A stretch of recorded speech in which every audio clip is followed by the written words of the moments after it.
El mensaje, yo lo titulé El legado. Es el mensaje preparado para hoy en este lugar, exclusivamente. ¿Qué significa legado? Porque si no entendemos lo que es legado, difícilmente vamos a entender lo que quiere decirnos el mensaje. Bien. Legado lo busqué en el diccionario porque me di cuenta de que no siempre entendemos las palabras que usamos.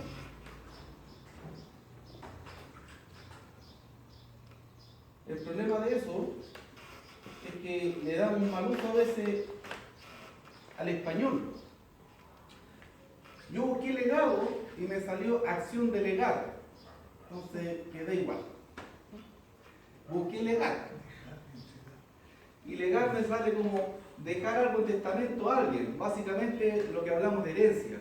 Pero también la segunda es la intención a la que apunta el mensaje, pasar o transmitir una cosa material o inmaterial de padre a hijo, de generación en generación, etc.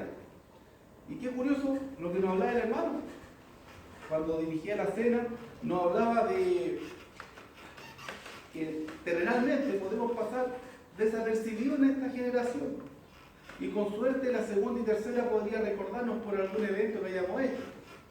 Y si llegamos, ¿no es cierto?, a hacer un gran prócer, van a poner una estatua o una calle con nuestro nombre. Pero aún así, ¿cuántas calles hay que llevan el nombre de alguien? Y uno dice, en tal calle nos juntamos, pero ni idea de quién fue. ¿Qué hizo y quién fue esta persona? No sé, pero hay una calle con su nombre y debe ser algo importante. ¿Pero quién fue? No sé. Sin embargo, en el reino espiritual sí podemos trascender.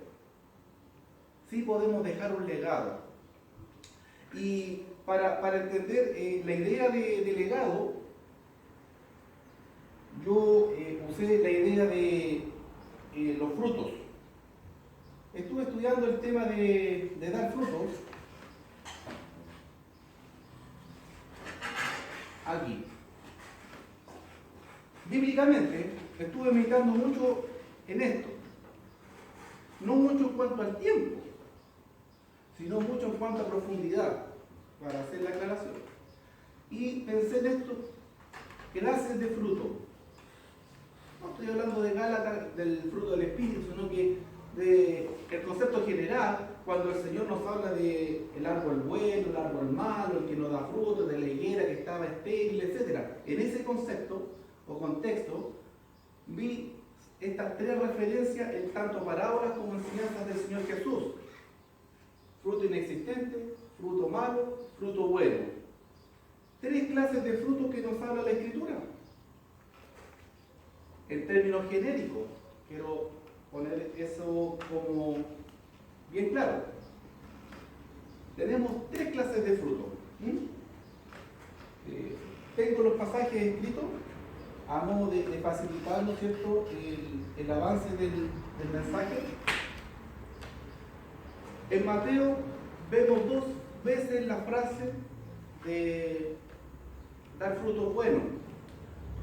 En el ministerio de Juan el Bautista, parte de su predicación era arrepentidos porque el reino de los cielos se ha acercado. Evidentemente él no repetía eso una vez tras otra, sino que eso enmarca lo que él predicaba. Él predicaba muchas más cosas, pero ese es el resumen que nos sintetiza lo que él transmitía. Y lo mismo que aquí está hablando Juan el Bautista en el capítulo 3 de Mateo, es lo que Jesús en el capítulo 7 repite. Fíjese cómo lo dice Juan Bautista. Y ya también que el hacha está puesta a la raíz de los árboles. Por tanto, todo árbol que no da buen fruto es cortado y echado en el fuego. Esto es lo que nos decía Juan el Bautista, preparando, ¿no es cierto?, el camino para el Mesías. Y Jesús dice, todo árbol que no da buen fruto es cortado y echado en el fuego. Uno podría preguntar, ¿cuál de los tres casos de los presentados anteriormente estamos aquí viendo? ¿Cuál de los tres casos? Para recordar, ¿no es cierto? ¿Cuál de los tres casos? Tenemos tres clases de fruto: inexistente, malo o bueno. Juan Bautista, como Jesús, nos dijeron en los versículos anteriores: todo árbol que no da buen fruto es cortado y echado en el fuego. ¿En presencia de qué estamos ahí? ¿De qué tipo?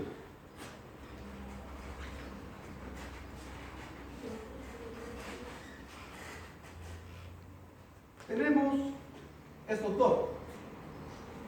Fíjese cómo esa frase de Juan el Bautista, que después repite Jesús, el Hijo de Dios, enmarca estos dos. Dice: todo árbol que no da buen fruto. El árbol que no da buen fruto, ¿cuál va a ser? El que sencillamente no da fruto. Si un árbol no da buen fruto, no da fruto, no puede dar buen fruto, porque no da ninguno. Y tenemos un árbol que da un mal fruto. Tenemos estos dos: un fruto inexistente, un árbol estéril, y podemos ver un árbol que por cualquier motivo está dando un fruto malo. Cuando uno va a comprar un fruto, ¿verdad? Por ejemplo, lo encuentra dulce, es rico, pero desabrido, uno dice: no, salió mal esta fruta. Entonces, vemos que si el árbol no da fruto o da fruto desabrido, estamos ahí. Al fin lo que buscamos es buen fruto. Esto es espiritualmente, ¿verdad? Entonces,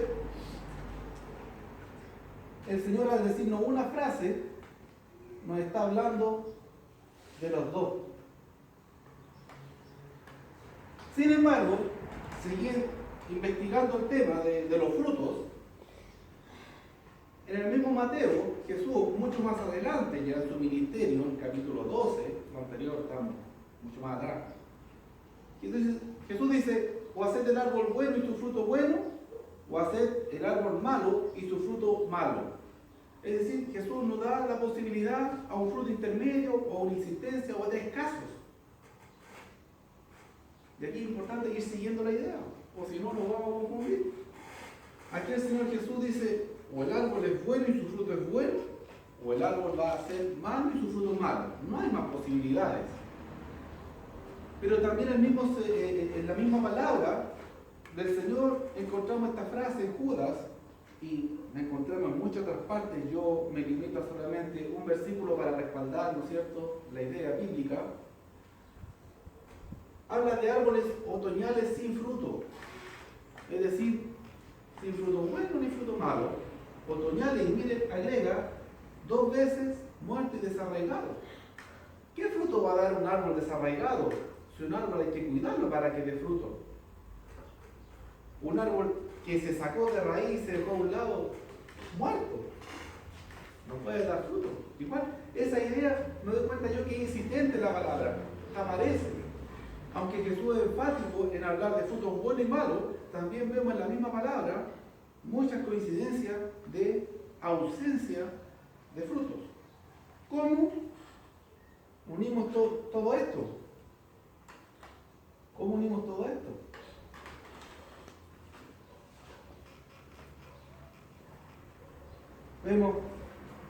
Habíamos comentado, ¿no es cierto?, frutos inexistentes, frutos malos, caen como en una categoría y los frutos buenos en otra. Pero la pregunta es: ¿cómo podemos pensar en tres ideas sin entrar en contradicción? Porque esa es la idea, la palabra de Dios no se contradice en nada. Pero ¿cómo podemos pensar en tres ideas a la luz de dos? Tres clases de frutos. El Señor, en el capítulo 12, de hecho, en ese mismo capítulo que estábamos viendo anteriormente, enseña esto, un versículo muy conocido y que define de una manera muy objetiva lo que es la vida del ser humano frente a Dios. El que no es conmigo, contra mí es, y el que conmigo no recoge, desparrama. Es decir, no hay una posición neutral, no hay una posición intermedia. No existe esa idea inventada por los humanos, los seres humanos, de no, yo no me opongo, ni estoy a favor, yo respeto, pero estoy ahí. No existe eso. El Señor Jesús nos dice, o estás conmigo, o estás en mi contra. ¿Es fuerte esto? Sí. O estás conmigo, o estás en mi contra. Entonces vemos dos posiciones, no una tercera o una intermedia.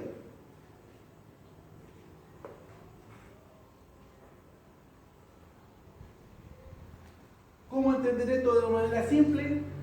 Vemos que hay dos tipos de árboles. Y aquí se empieza a cohesionar todo. Hay dos tipos de árboles. Árbol muerto y árbol vivo. Hay dos tipos de árboles en este mundo, nos dice la palabra espiritualmente. El árbol muerto, fruto inexistente. Yo estuve investigando las palabras, las enseñanzas de Jesús en su intención de transmitir el reino de los cielos. Está hablando de árboles frutales siempre, porque no todos los árboles dan fruta. Ese es un punto importante.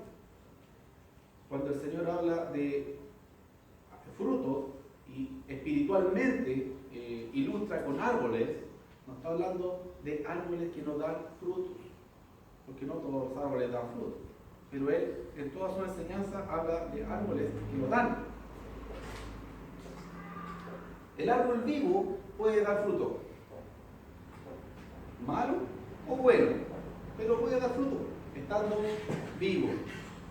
Cuando hablamos de árboles vivos y árboles muertos, hermano, estamos claramente hablando de lo que viene a continuación.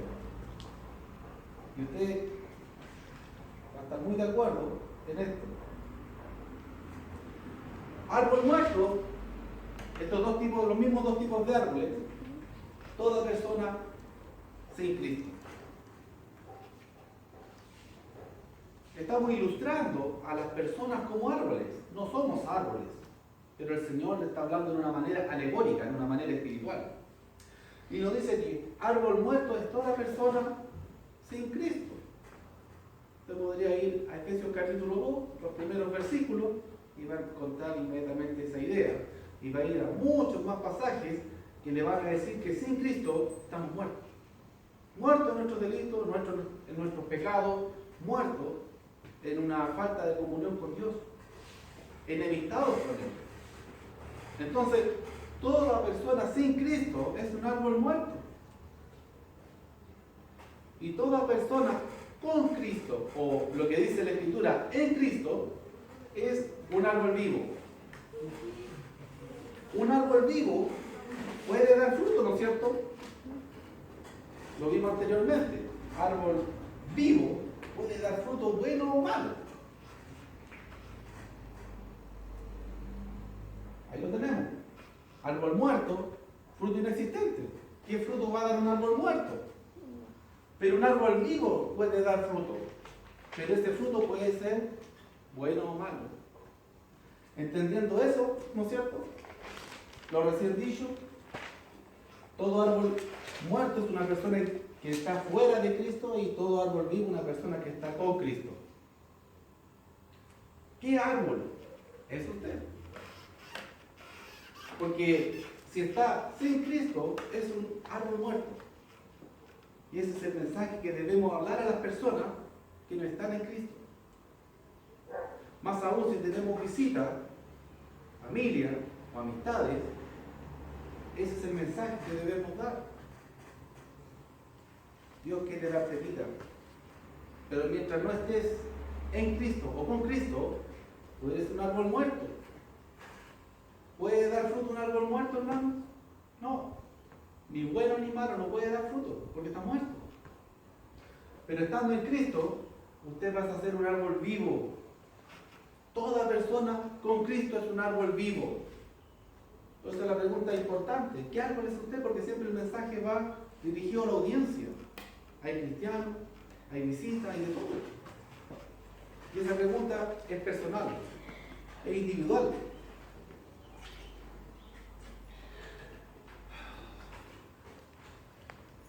Pero veíamos tres clases de fruto. porque la Biblia no nos da lugar a posiciones intermedias. ¿Es blanco o es negro? ¿Es pecado o no es pecado? No hay posiciones intermedias. Pero a la luz de lo anterior, vemos tres clases de fruto. El fruto inexistente, el árbol muerto. El árbol muerto es toda persona sin Cristo. No hay fruto. No hay fruto en una persona que no está en Cristo. Es un árbol muerto. No es un árbol mal cuidado, no es un árbol estéril, es un árbol muerto. No es un árbol enfermo. Una persona sin Cristo es un árbol que fue cortado con el hacha, que fue echado en el fuego. La persona sin Cristo es aquel árbol que está seco, como nos enseña la higuera, ¿verdad? Hasta las raíces. Desde la hoja hasta sus raíces está seco, está muerto. Y nos queda el árbol vivo, que puede ser fruto malo o fruto bueno. Aquí vemos que hay dos clases de cristianos. El cristiano inconstante y el cristiano perseverante. Traté de usar las dos palabras más simbólicas de lo que entendemos nosotros por ser fiel a Cristo, por caminar, ¿no es cierto?, en su voluntad. Siendo cristianos, hermanos, ya pasamos de muerte a vida. Pasamos de la potestad de las tinieblas al reino del amado Hijo, al reino de Dios. Ya no estamos muertos. Pero podemos ser cristianos inconstantes o cristianos perseverantes. Y esa es una verdad. En la teología, es decir, algo que va a encontrar en la Biblia usted, y esa es una verdad también en la práctica. Esto es algo que usted va a ver en el día a día, domingo a domingo, en el mes a mes, año a año. Hay cristianos inconstantes y cristianos perseverantes. Entonces, como anteriormente, también la pregunta que cabe, ¿verdad? ¿Qué clase de fruto estamos dando? Vamos a borrar la última parte para que se vea la pregunta completa. ¿Qué clase de fruto está dando? Ya que dice, ¿son los frutos que quiere dar al Señor? Esa es la pregunta que no alcanza a aparecer. ¿Son los frutos que quiere dar al Señor? Porque todo cristiano se inicia como tal con el deseo de dar los frutos que son agradables al Señor. ¿Qué nos dice la palabra? Usted lo puede verificar. Juan capítulo 15, versículo 5. El Padre se agrada en que llevemos mucho fruto. Y está hablando de frutos buenos. Y en el mismo capítulo, en el versículo 8, nos dice: apartados de mí, nada podéis hacer. Solamente aferrados a mí vas a poder dar fruto. Entonces, ¿qué clase de fruto estamos dando?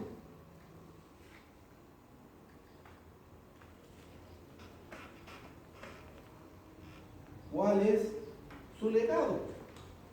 ¿Cuál es su legado? Como cristiano, me refiero yo, no terrenalmente, porque terrenalmente algo también vamos a dejar en esta tierra. Nos recuerden o no nos recuerden, vamos a dejar algo en la tierra. Puede ser algo bueno o algo malo. Nos van a recordar por algo bueno o por algo malo, nos van a recordar. Una, dos generaciones, tres, y quizás después nadie sabe quién somos. Y aquí es importante seguir con Biblia, porque esta diapositiva no aparece en la proyectora. Juan 15:5 y 15:8. Dice Juan 15:5, yo soy la vid, vosotros los pámpanos. El que permanece en mí, ¿cuál es el que permanece? Lo vimos recién. El cristiano perseverante, el cristiano que es fiel, ¿verdad? ese es el que permanece en él y yo en él, este lleva mucho fruto. Porque separado de mí, nada van a poder hacer. Es importante entender nada, no como poco, o como difícilmente. Nada, es inexistencia de fruto. La diferencia, hermano, está en que un cristiano no puede dar cero frutos. Un cristiano va a dar frutos buenos o frutos malos. Las personas que no son cristianas están muertas. Ellos no van a dar fruto. Pero el cristiano es imposible que no dé fruto. Y eso lo explica súper bien Santiago. El que quiera lo puede seguir con la lectura o simplemente puede poner atención. La epístola de Santiago nos habla acerca de esto.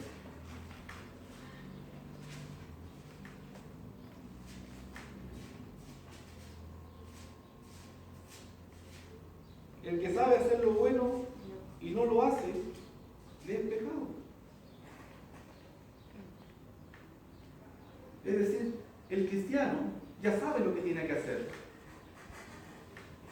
Entonces, el cristiano que tiene conocimiento de Dios, o va a dar frutos buenos, o va a dar frutos malos.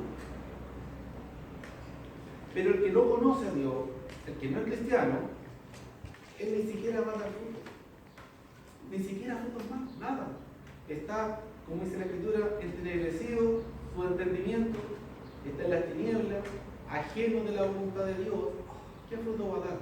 Un muerto no puede dar fruto. Pero nosotros, estando vivos en Cristo, tenemos que procurar dar frutos buenos. Si no estamos dando frutos buenos, estamos dando frutos malos. Es una por la otra. Y ahí todo calza. Todo es perfecto. Solamente como cristianos tenemos dos posiciones.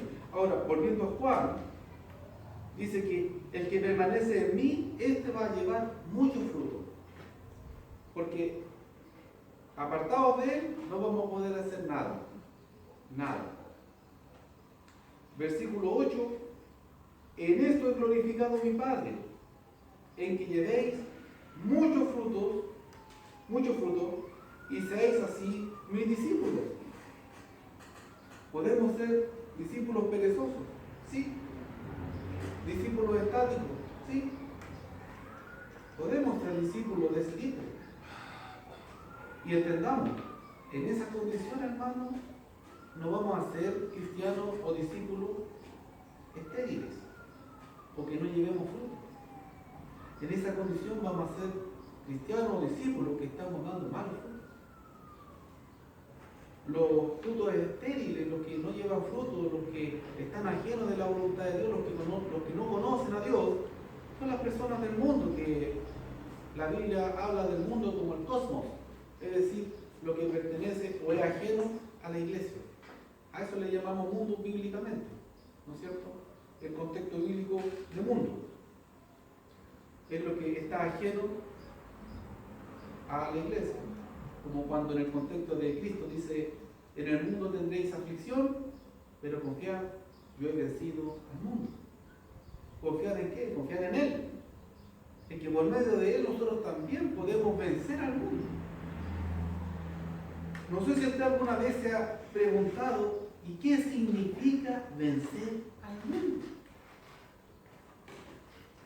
Porque usted puede decir, sí, Cristo no mintió, pero fue juzgado como malhechor. Cristo nunca le hizo mal a nadie. Sí, pero lo azotaron. Chuta. ¿De qué triunfo sobre el mundo estamos hablando? A ver, sígueme contando del Señor. Bueno, Cristo nunca hizo nada malo, lo crucificaron, lo mataron. Chuta. Entonces, ¿qué significa vencer al mundo? No significa tener más poder que el mundo. No significa que somos inmunes al daño en el mundo. ¿Qué significa vencer al mundo? Bíblicamente, en ese contexto y en todo el contexto realmente del neotestamentario, vencer al mundo significa no doblegarse al mundo. En el momento en que yo me doblego al mundo, el mundo me venció a mí. En el momento en que yo persevero en Cristo y no me doblego al mundo, yo estoy venciendo por medio de Cristo al mundo.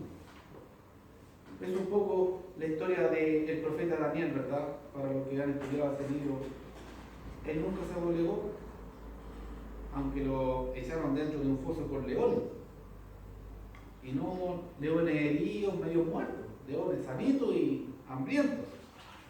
Mas Dios mandó su ángel y ningún daño le pudieron hacer. Para culminar, hermano, yo lo voy a llevar a Ezequiel. Ezequiel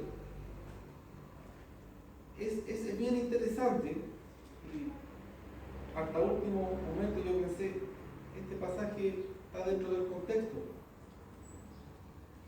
Ezequiel capítulo 15. Si me encuentran primero que yo, paciencia por favor. Vamos a ver los primeros 5 versículos de Ezequiel. Ezequiel capítulo 15, los primeros 5 versículos. ¿Usted sabe la madera que no sirve para nada? Hay una madera que usted no la puede trabajar. No es útil para hacer muebles. No es útil para hacer herramientas. No es útil para nada. ¿Usted sabe cuál es esa madera? Aquí va a recordar o a aprender. La Biblia nos habla de qué tipo de madera estamos hablando. Y nos da un ejemplo, para mi gusto, muy fuerte, muy potente, para entender todo esto, para reaccionar frente a todo esto. Nos dice Ezequiel 15, versículo 1 al 5, vino a mí palabra de Jehová diciendo, hijo de hombre, ¿qué es la madera de la vid más que cualquier otra madera? ¿Qué es el sarmiento entre los árboles del bosque? ¿Tomarán de ella madera para hacer alguna obra? ¿Tomarán de ella una estaca para colgar en ella alguna cosa? Hasta ahí detengámonos, versículo 3. Estamos hablando de lo que nosotros conocemos como la parra. ¿Qué podemos hacer con la madera de parra? Dice el Señor. ¿Qué es la madera de parra más que cualquier otra madera? Bueno, la verdad es que por muy mala que sea una madera de un árbol, algo podemos hacer con ella. Pero con la madera de parra no podemos hacer nada. Y eso es una verdad espiritual hasta el día de hoy. No sirve para nada realmente. Nadie planta parra para ocupar su madera. En cambio, un árbol que da fruto hasta que yo quiero, lo corte con la madera, también puedo hacer algo. Pero curiosamente, la vid está mencionada en la Biblia, Antiguo y Nuevo Testamento, que tiene tantas figuras. La madera de vid o de la parra no sirve para nada. Y mire lo que va a decir el Señor en los otros 2 versículos. He aquí expuesta en el fuego para ser consumida, sus 2 extremos consumió el fuego y la parte del medio se quemó. ¿Servirá para obra alguna? He aquí que cuando estaba entera, es decir, sana, ¿no es cierto? Cuando estaba ahí recién cortada, no servía para obra alguna. ¿Cuánto menos después que el fuego lo hubiere consumido y fuere quemada, servirá para alguna otra cosa, para alguna obra, para hacer algo? La Biblia nos habla desde mucho tiempo, Ezequiel, ¿no es cierto?, de una figura de total inutilidad. Madera de parra quemada. Si cuando estaba sana no servía para nada, quemada menos.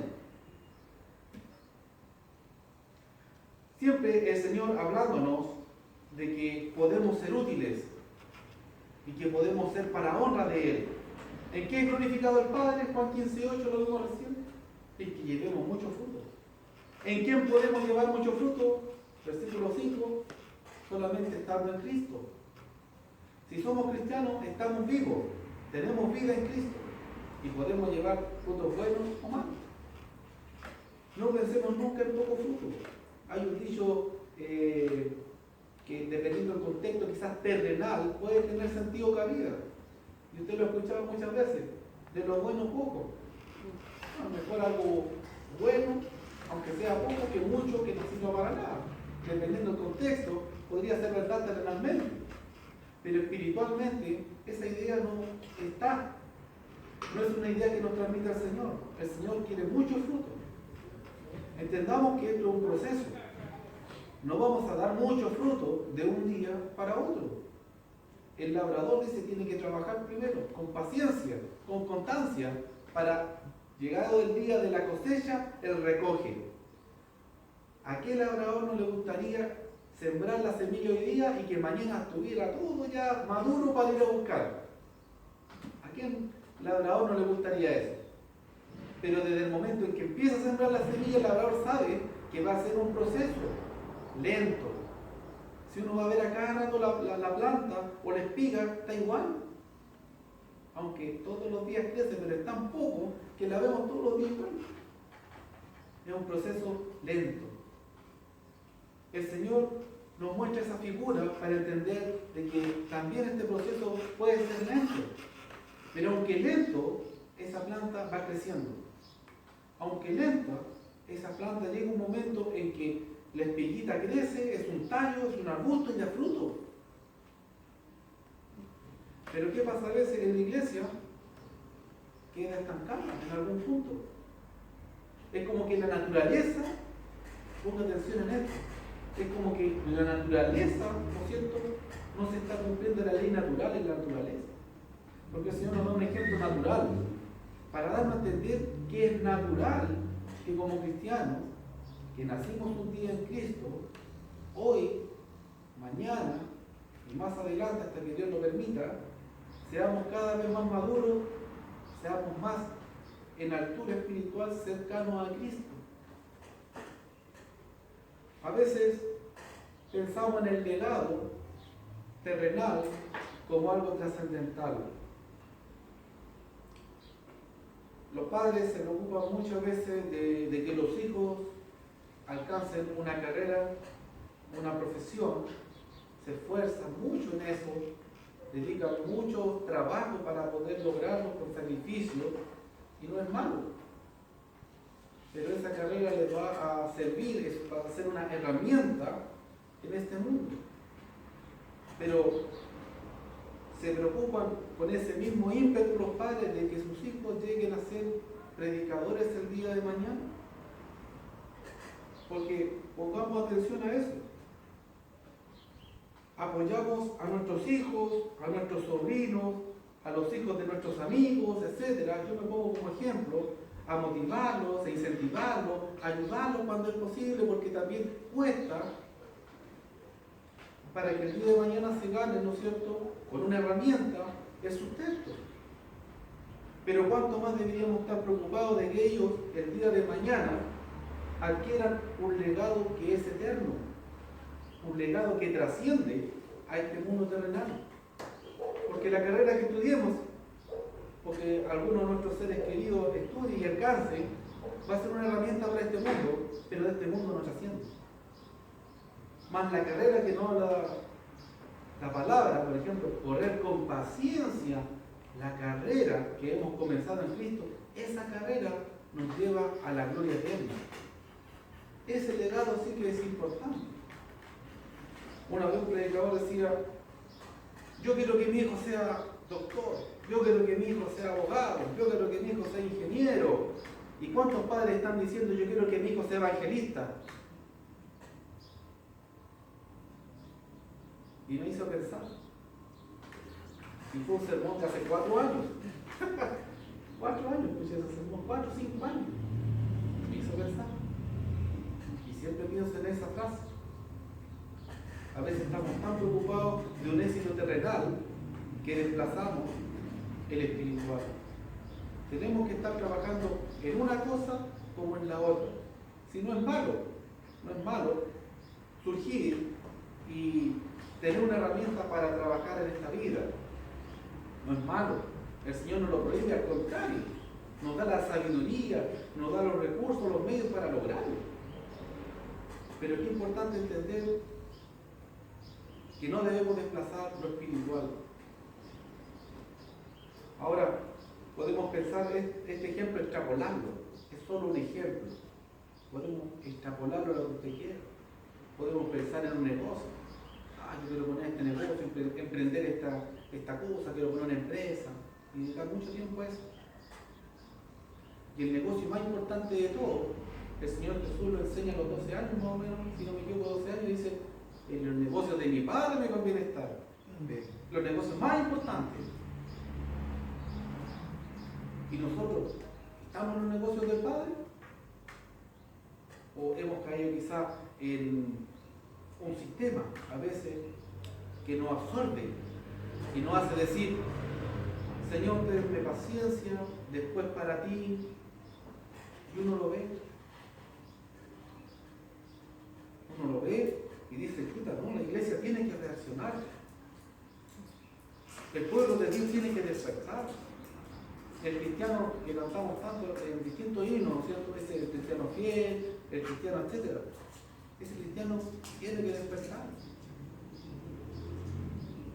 El sistema siempre nos va a arrastrar. Yo creo que fue una extraordinaria introducción que el hermano comentaba al principio. Decía, mira hermano, está hablando de lo que yo vengo a llegar. Esta vida se va a acabar un día. Cuando ese día llegue, tenemos que haber procurado y haber trabajado, no solamente tener vida en Cristo, no solamente en ser árboles vivos, sino en árboles vivos que dieron buenos frutos. No solamente el Señor quiere que estemos viviendo en Cristo, el Señor demanda que estemos dando frutos en Cristo. Y ese es un punto, hermano, tan importante que rescatar. Porque veo muchos hermanos congregándose fielmente, lo cual es muy bueno, pero quedándose con eso. Y ese es un recurso para lo otro. Se confunde el medio con el fin. Congregarnos es un medio divino, no es invento de hombre alguno. El hecho de que estemos aquí dedicando este momento es invento, pero invento de Dios. Él lo inventó, Él lo creó, Él lo diseñó. Es la voluntad de Dios que estemos aquí hablando de sus verdades, motivándonos a alcanzar esas promesas eternas. Es muy bueno estar aquí, pero estar aquí, hermano, es un medio para llegar a los frutos. Es un recurso, es un instrumento divino para que lleguemos a la estatura de Cristo, adquiriendo conocimiento, perfeccionando nuestra fe por el oír, haciéndonos maduros, viendo el ejemplo de otros hermanos que nos motivan para nosotros hacer lo mismo, etc. Ese sería, hermano, el mensaje que quería compartir con ustedes esta tarde. Entender que hay tres posiciones y el que es cristiano no está en una de ellas, no está en una de ellas, porque el cristiano pasó de muerte a vida. La primera es para el mundo. Nosotros estamos solamente en dar frutos buenos o en dar frutos malos. Yo le insto, hermano, yo le animo, lo exhorto a dar frutos buenos. ¿Y por qué tenemos que motivarnos a eso? Porque no es fácil, no es natural. Terrenalmente, espiritualmente, sí. Pero mientras estemos en el mundo es una batalla. Es algo por lo que tenemos que trabajar, es algo por lo que tenemos que esforzarnos. Este sería, hermano, el mensaje que tenía para compartir con usted esta tarde. Pido a Dios que sea de mucha edificación para cada uno, me incluyo, que haya sido un alimento de una riqueza espiritual en la palabra. Estamos concluyendo un año y es bueno hacerse estas preguntas y estas reflexiones. ¿Qué hicimos este año? Porque no sabemos del otro. Tenemos certeza de que este ya está en lo último y tenemos que dar gracias a Dios por la salud que nos dio, por la vida que nos dio, por todo lo que nos dio. Porque esta es una afirmación grande y simple. Dios es bueno con nosotros. Tenemos un Dios que cuida de nosotros. Y Él tiene una expectativa para con nosotros. Que demos mucho fruto, pero no cualquier fruto, sino bueno. Que Dios bendiga a cada uno de ustedes. Amén. Bien, hermano, entonces, con este mensaje hemos finalizado el culto de esta tarde.